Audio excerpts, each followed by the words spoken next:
बिस्मिल्लाहिर्रहमानिर्रहीम। आज की इस वीडियो में हम बात करने वाले हैं कि जब मैयत को कब्र के अंदर दफना कर लोग चले जाते हैं तो कब्र में इब्तिदाई 24 घंटों के अंदर मैयत के साथ क्या होता है। और जब मैयत के वर्सा जब मैयत को दफना कर वापस जाते हैं तो एक फरिश्ता मिट्टी की एक मूठ भर कर उन पर फेंकता है और उनसे क्या कहता है और कब्र की पहली रात कैसी होती है। इन सब के बारे में हम आपको आज इस वीडियो में बताएंगे। एक हदीस है जिसका मफ़हूम कुछ इस तरह है कि रसूलुल्लाह सल्लल्लाहु अलैहि वसल्लम ने इरशाद फरमाया कि अल्लाह ताला की तरफ से कब्र पर एक फरिश्ता मुतय्यन है। जब मैयत को दफन किया जाता है तो वो इसकी कब्र की मिट्टी हमवार करता है और लोग वापस जाने के लिए मुड़ते हैं तो कब्र से एक मुट्ठी भर मिट्टी लेकर लोगों पर फेंक देता है और कहता है अपनी दुनिया की तरफ वापस चले जाओ और अपने मरने वाले को भूल जाओ। हज़रत अली राज़ी अल्लाह तआला अन्हु ने फरमाया कि मैंने रसूलुल्लाह सल्लल्लाहु अलैहि वसल्लम को ये फरमाते हुए सुना कि इंसान की मुश्किल तरीन रात कब्र की पहली रात होती है, क्योंकि जब उसके दोस्त अहबाब रिश्तेदार औलाद उसको दफनाने वाले उसको दफना कर चले जाते हैं तो वो इंसान रोता रहता है। हर एक दोस्त के पास आता है, उसे रोकने की कोशिश करता है कि मुझे छोड़कर ना जाओ, लेकिन अफसोस कि इसकी आवाज़ कोई नहीं सुनता। तो अब वहाँ पर कब्रिस्तान में हर कोई अकेला रह जाता है। तब हमारा सामना इन फरिश्तों से होता है जो हमारे अमाल होते हैं। अब वो किस शक्ल में हमारे सामने होंगे, अच्छे या बुरे, इस बारे में कोई कुछ नहीं कह सकता। तब वो हमसे इस दुनिया में गुजरी हुई ज़िंदगी के मुतालिक सवाल करेंगे, जिन सवालों के जवाब हमारी इस ज़िंदगी में मौजूद हैं जब तक हम सांस ले रहे हैं। एक हदीस है जिसका माफहूम कुछ इस तरह है कि रसूलुल्लाह सल्लल्लाहु अलैहि वसल्लम ने इरशाद फरमाया कि तुम कब्रिस्तान जाया करो, क्योंकि कब्रिस्तान मौत को याद दिलाता है, इससे इबरत हासिल होती है। मैंने अपने रब से अपनी वालदा की कब्र पर जाने की इजाज़त मांगी थी, मुझे इसकी इजाज़त मिल गई, लिहाजा तुम भी कब्रिस्तान जाया करो। इससे दुनिया से बेरग़बती पैदा होती है और आखिरत याद आती है। हज़रत सैयदना सईद बिन मुसीब राज़ी अल्लाह तआला अन्हु फरमाते हैं कि एक मरतबा हम हज़रत अली मुर्तज़ा राज़ी अल्लाह तआला अन्हु के हमरा मदीना मुनव्वरा के कब्रिस्तान गए। हज़रत अली राज़ी अल्लाह तआला अन्हु ने कब्रिस्तान वालों को सलाम किया और फरमाया, ए कब्र वालों, तुम अपनी खैर बताओगे या हम तुम्हें बताएं। सैयदना सईद बिन मुसीब राज़ी अल्लाह तआला अन्हु फरमाते हैं कि हमने कब्र से वालेकुम सलाम व रहमतुल्लाहि व बरकातहू की आवाज़ सुनी और कोई कहने वाला कह रहा था, ए अमीर अल मोमिनीन, आप ही खबर बता दीजिए कि हमारे मरने के बाद दुनिया में क्या हुआ। हज़रत अली राज़ी अल्लाह तआला अन्हु ने फरमाया, सुन लो, तुम्हारा माल तकसीम हो गए, तुम्हारी बीवियों ने दूसरे निकाह कर लिए, तुम्हारी औलाद यतीमों में शामिल हो गई, जिस मकान को तुमने बहुत मजबूत बनाया था उसमें तुम्हारे दुश्मन आबाद हो गए, अब तुम अपना हाल सुनाओ।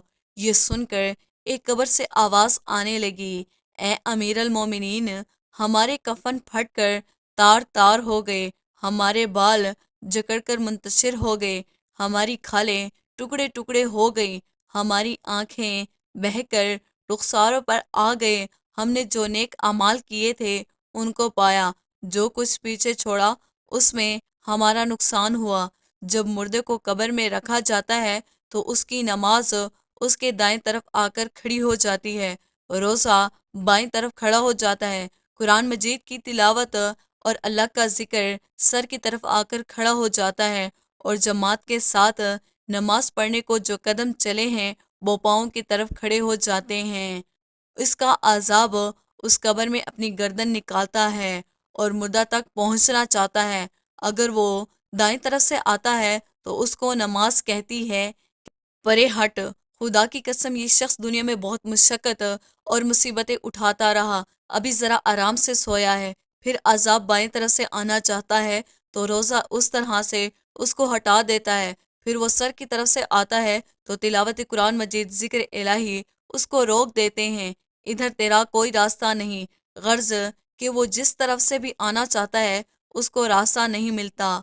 ये इस वास्ते कि अल्लाह ताला के इस दोस्त को इबादतों ने अपनी ज़िंदगी में दुनिया के अंदर रह कर की थी, लिहाजा वो अजाब आजिज़ कमज़ोर होकर वापस चला जाता है और इसके बाद सब्र जो एक कोने में खड़ा होता है وہ ان عبادتوں سے کہتا ہے کہ میں تو اس انتظار میں تھا، اگر کسی طرح سے عبادتوں میں کچھ کمزوری ہو تو میں اس کی طرف ہمدردی کروں گا، مگر الحمدللہ تم نے ہی مل کر اس کو دفاع کر دیا، لہٰذا اب میں اعمال تونے کے ترازو میں اس کے کام آؤں گا۔ قبر میں دو فرشتے جن کو منکر اور نکیر کہا جاتا ہے آتے ہیں، جن کی آنکھیں بجلی کی طرح چمکتی ہیں اور آواز بادل کی گرج کی طرح ہوتی ہے، اس کے دانت گائے کے سنگوں کی طرح باہر کو نکلے ہوتے ہیں، ان کے منہ سے آگ کی لپیٹیں نکلتی ہیں، بال اتنے بڑے کہ پاؤں تک لٹکے ہوئے ہوتے ہیں، ایک کاندھے سے دوسرے کاندھے تک اتنا فاصلہ کہ کئی دن چل کر ختم ہو۔ مہربانی اور نرمی اس کے پاس بھی نہیں گزرتی، لیکن سختی کا معاملہ مومنوں کے ساتھ نہیں کرتے، بلکہ پھر بھی ایسی ڈراؤنی شکل و صورت کی ہبت ہی کیا کم ہے۔ ان دونوں کے ہاتھ ایک بہت بڑا لوہے کا ہتھیار ہوتا ہے، جس کو اگر تمام دنیا کے جن اور انسان مل کر اٹھانا چاہے، اٹھانا تو دور کی بات، اس کو ہلا بھی نہیں سکتے۔ وہ آ کر مردے سے کہتے ہیں بیٹھ جا، مردہ ایک دم اٹھ کر بیٹھ جاتا ہے اور کفن اس کے سر سے نیچے سرک جاتا ہے۔ وہ سوال کرتے ہیں تیرا رب کون ہے، تیرا دین کیا ہے، تیرا نبی کون ہے؟ اگر مردہ نیک ہوتا ہے تو کہتا ہے میرا رب اللہ ہے جو واحد لا شریک ہے، میرا دین اسلام ہے، میرا نبی حضرت محمد صلی اللہ علیہ وآلہ وسلم ہے۔ یہ سن کر وہ دونوں کہتے ہیں تو نے سچ کہا، تو اس کی قبر کی دیواروں کو سب طرف سے ہٹا دیا جاتا ہے، جس سے وہ چاروں طرف سے بہت وسیع ہو جاتی ہے۔ اس کے بعد فرشتے کہتے ہیں سر اٹھاؤ۔ مردہ جب اوپر کو سر اٹھاتا ہے تو اس کو ایک دروازہ نظر آتا ہے جس میں جنت نظر آتی ہے، اور وہ کہتے ہیں اللہ کے دوست وہ جگہ تمہارے رہنے کی ہے، اس وجہ سے کہ تم نے اللہ تعالیٰ کی اطاعت اور فرما برداری کی ہے۔ حدیث پاک میں آتا ہے جس کا مفہوم کچھ اس طرح سے ہے کہ رسول اللہ صلی اللہ علیہ وآلہ وسلم نے ارشاد فرمایا کہ قسم ہے اس ذات پاک کی جس کے قبضے میں میری جان ہے، مردہ کو اس وقت ایسی خوشی ہوتی ہے کہ جو کبھی ختم نہیں ہوگی۔ اس کے بعد وہ فرشتے کہتے ہیں کہ اپنے پاؤں کی طرف دیکھ۔ جب وہ دیکھتا ہے تو وہ دوزخ کا دروازہ نظر آتا ہے جس سے دوزخ کا حال نظر آتا ہے۔ وہ فرشتے کہتے ہیں کہ اے ولی اللہ، تو نے اس دروازے سے نجات پالی۔ اس وقت بھی بندے کو اس قدر خوشی ہوتی ہے جو کبھی ختم نہیں ہوگی۔ اس کے بعد اس قبر میں 70 دروازے جنت کے کھول دیے جاتے ہیں، جس سے وہاں کی ٹھنڈی ہوا خوشبوئیں آتی رہتی ہیں اور قیامت تک وہ انہیں بہاروں میں رہے گا۔ کیسی خوشی نصیب ہوگی وہ روح جس کے ساتھ اللہ تعالیٰ اپنی مہربانی، رحم و کرم کا سلوک فرمائے گا۔ جب نافرمانی کرنے والے قبر میں رکھا جاتا ہے تو اس کی قبر اس پر اتنی تنگ ہو جاتی ہے کہ اس کی پسلیاں دوسری طرف پسلیوں میں گھس جاتی ہے۔ اس پر کالے سانپ مسلط کر دیے جاتے ہیں، اس کی ناک پاؤں سے کاٹنا شروع کر دیتے ہیں، یہاں تک کہ وہ درمیان میں دونوں طرف سے سانپ آ کر مل جاتے ہیں۔ پھر اس کے پاس دو فرشتے جن کو نام منکر اور نکیر قبر میں آتے ہیں، وہ آ کر پوچھتے ہیں تیرا رب کون ہے، تیرا دین کیا ہے، تیرا نبی کون ہے؟ وہ ان کے ہر سوال میں جواب دیتا ہے کہ میں کچھ نہیں جانتا۔ اس کے اس قدر زور سے مارتے ہیں کہ اس کی گرج چنگاریوں قبر میں پھیل جاتی ہے۔ اس کے بعد اس کو کہتے ہیں کہ اوپر دیکھو، اور اوپر کی طرف جنت کا دروازہ دیکھتا ہے، جنت کی باغ بہار وہاں نظر آتی ہے۔